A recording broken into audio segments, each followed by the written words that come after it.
ଗୋଟିଏ ଗାଁରେ ରାଜୁ ନାମରେ ପିଲାଟିଏ ଥିଲା। ସେ ଯେତେବେଳେ 10-12 ବର୍ଷର ହୋଇଥିଲା ସେତେବେଳେ ତାଙ୍କ ପିତାଙ୍କର ମୃତ୍ୟୁ ହୋଇଯାଇଥିଲା। ତାଙ୍କ ମା ଅନ୍ୟମାନଙ୍କ ଘରେ କାମ କରି କୌଣସି ପ୍ରକାରେ ତାଙ୍କ ପରିବାରକୁ ଚଳାଉଥିଲେ। ଏତେ ଗରିବ ଏବଂ କଠିନ ପରିସ୍ଥିତିରେ ରହିଥିଲେ ମଧ୍ୟ ରାଜୁ ଜୀବନରେ କେବେ ହାର ମାନିବାକୁ ଚାହୁଁନଥିଲେ। ସେ ତାଙ୍କ ଜୀବନରେ ଜଣେ ଡକ୍ଟର ହେବାର ସ୍ୱପ୍ନ ଦେଖୁଥିଲେ। ଦିନେ ସ୍କୁଲରୁ ଫେରୁଥିବା ସମୟରେ ଭୋକ ଏବଂ ଦୁର୍ବଳର କାରଣରୁ ରାଜୁ ରାସ୍ତାରେ ପଡ଼ି ବେହୋସ ହୋଇଗଲେ। ସେହି ସମୟରେ ସୁନିତା ନାମର ଜଣେ ମହିଳା ତାଙ୍କୁ ବେହୋସ ହୋଇଯିବାର ଦେଖି ତୁରନ୍ତ ଦୌଡ଼ି କରି ନିଜ ଘରକୁ ଗଲେ ଏବଂ ଗୋଟିଏ ଗ୍ଲାସ ପାଣି ଧରି ଆସିଲେ।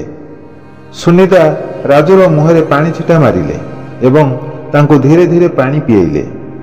ହୋସରେ ଆସିବା ମାତ୍ରେ ରାଜୁ କମଜୋର ଆବାଜରେ କହିଲେ, ମୁଁ ଠିକ୍ ଅଛି। ସୁନିତା ତାଙ୍କୁ ଘର ଛାଡ଼ି ଦେଇ ଆସିବାକୁ କହିଲେ, କିନ୍ତୁ ରାଜୁ ହସିଦେଇ କହିଲେ, ନା ନା, ମୁଁ ନିଜ ଘରକୁ ଯାଇପାରିବି। ଏହା କହି ସେ ତାଙ୍କ ଘରକୁ ଫେରିଲେ।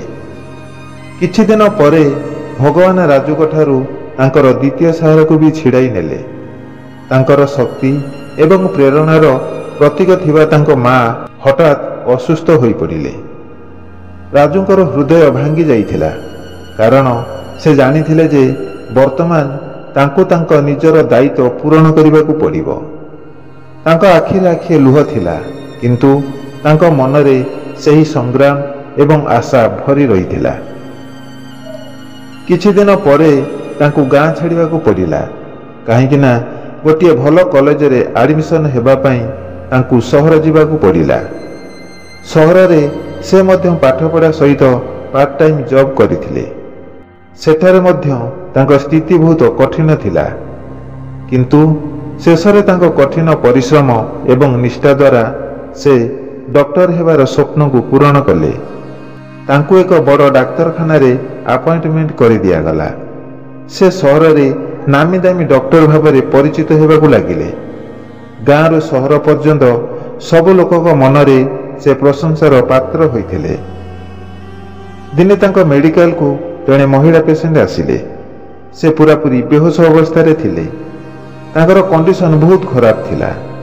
ଡକ୍ଟର ରାଜୁଙ୍କୁ ତୁରନ୍ତ ଇନଫର୍ମ କରାଗଲା। ସେ ମହିଳାର ଫାଇଲ ପଢ଼ିଲେ। ସେ ତୁରନ୍ତ ଆସି ଚେକଅପ୍ କରି ତାଙ୍କର ଟ୍ରିଟମେଣ୍ଟକୁ ପୁରା କେୟାରଫୁଲି ଜାରି ରଖିଲେ।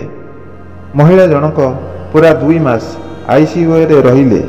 ତାଙ୍କର ଚିକିତ୍ସା ସଫଳ ହେଲା ଏବଂ ଶେଷରେ ସେ ସମ୍ପୂର୍ଣ୍ଣ ସୁସ୍ଥ ହେଲେ। ଯେତେବେଳେ ତାଙ୍କ ଚେତା ଫେରିଲା, ସେ ନର୍ସକୁ ପଚାରିଲେ, ମୋତେ ଏଠାକୁ କିଏ ଆଣିଲେ ଏବଂ ମୋର ଦେଖାଶୁଣା କିଏ କରୁଛନ୍ତି? ନର୍ସ କହିଲେ, ତୁମକୁ ବୋଧହୁଏ ଗାଁ ଲୋକମାନେ ଆଣିଥିଲେ। ତୁମକୁ ଏଠାରେ ଆଡ଼ମିସନ୍ କରି ଚାଲି ଯାଇଛନ୍ତି। ଏ ପର୍ଯ୍ୟନ୍ତ କେହି ଆସିନାହାନ୍ତି, କିନ୍ତୁ ଆମର ସାର୍ ବହୁତ ଭଲ ଲୋକ। ସେ ଆପଣଙ୍କୁ ବଞ୍ଚାଇ ଦେଲେ, କିନ୍ତୁ ତୁମ ପାଇଁ ବହୁତ ପଇସା ଖର୍ଚ୍ଚ ହୋଇଛି। କାଲି ତୁମର ଡିସଚାର୍ଜ ହେବ। ସାର୍ ନିଜେ ତୁମର ବିଲ୍ ବନାଉଛନ୍ତି। କାଲି ବିଲ୍ର ପେମେଣ୍ଟ କରି ତୁମେ ଚାଲିଯିବ। ସେଦିନ ରାତିରେ ମହିଳା ଜଣକୁ ନିଦ ହେଲା ନାହିଁ। ତାଙ୍କର ଆଖି ହସ୍ପିଟାଲର ଛାତକୁ ଅନାଇ ରହିଲା। ତାଙ୍କର ମନ ପୁରା ଚିନ୍ତିତ ଥିଲା, କାରଣ ବିଲ୍ ପେ କରିବାକୁ ତାଙ୍କ ପାଖରେ ପଇସା ନଥିଲା। ତା ପରଦିନ ସକାଳ ହେଲା।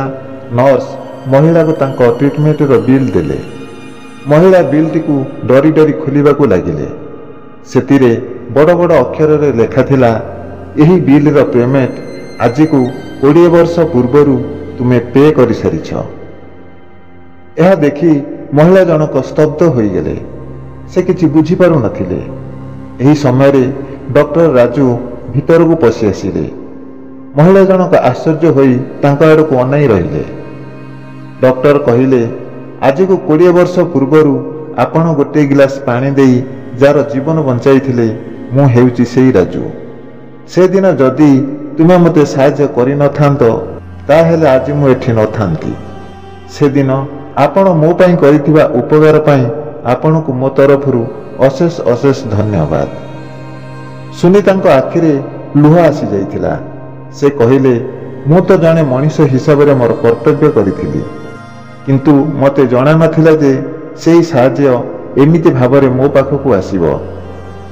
ରାଜୁ ଖୁସିରେ କହିଲେ, ଏହା ଈଶ୍ୱରଙ୍କର ନିୟମ ଅଟେ।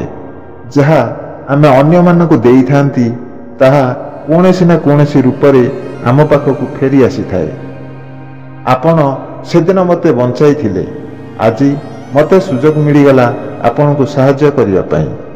ଏହା କେବଳ ମୋର ଦାୟିତ୍ୱ ନଥିଲା, ଏହା ତ ମୋ ପାଇଁ ଏକ ସୌଭାଗ୍ୟର ବିଷୟ ଥିଲା।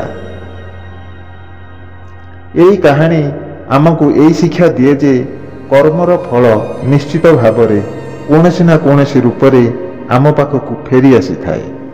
ଗୋଟିଏ ଗ୍ଲାସ ପାଣି ଯାହାକୁ ସୁନିତା ବହୁ ବର୍ଷ ପୂର୍ବରୁ ପିଲାର ଜୀବନ ବଞ୍ଚାଇବାକୁ ଦେଇଥିଲେ, ସେହି କର୍ମର ଫଳ ରାଜୁ ରୂପରେ ତାଙ୍କ ପାଖକୁ ଫେରି ଆସିଲା।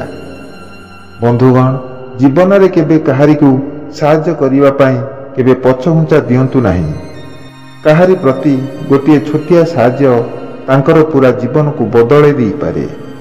ଯେତେବେଳେ ଆମେ କାହାରିକୁ ସାହାଯ୍ୟ କରିଥାନ୍ତି, ସେହି ସାହାଯ୍ୟର ଫଳ କୌଣସି ନା କୌଣସି ରୂପରେ ଆମ ପାଖକୁ ଫେରି ଆସିଥାଏ।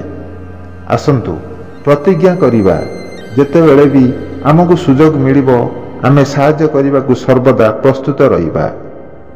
ମନେ ରଖନ୍ତୁ, ଅନ୍ୟମାନଙ୍କୁ ସାହାଯ୍ୟ କରିବା ପ୍ରକୃତରେ ତୁମର ମନକୁ ସୁଖ ପ୍ରଦାନ କରିବା ସହିତ ସାହାଯ୍ୟ କରିଥିବା ଲୋକର ମଧ୍ୟ ମଙ୍ଗଳ ହୋଇଥାଏ।